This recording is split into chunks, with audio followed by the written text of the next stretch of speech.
似通ったバレーはしてます。やっぱりディフェンスを中心に粘りのバレーでテクニックがあるっていう、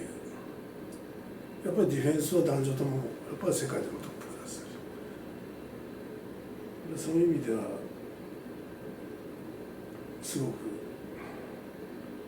日本人に合ったスポーツなんじゃないかなっていうふうには思ってはいますけどね。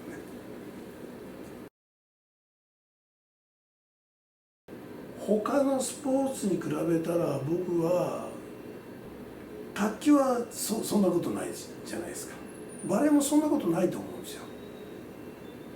だからそういう意味では団体競技の中では稀有な存在、女子が男子を追いかけてる。でもやっぱり体力的なところはやっぱどうしても男子に勝らないけど、その女子バレーっていうのは一つのラリーが続くとかちょっと独特なものがあるんで、よりメンタリティーだし、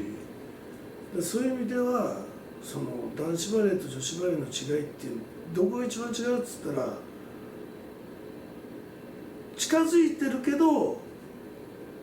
やっぱり男子の握力、女子のつなぎ、実は女子バレーと男子バレー19センチ下なんですよ。またつながったまたつながったっていう、そういうちょっといい異なるところが、でもより男子もつながってきたり、よりでも女子もパワフルになってきたり。でも女子バレーはだいぶね、もう本当にもう今回の決勝のエゴンなんか見ててももう男子と一緒だし、そういう意味じゃどんどんでもやっぱりその差は埋められることはないと思うんですよ、男と女が。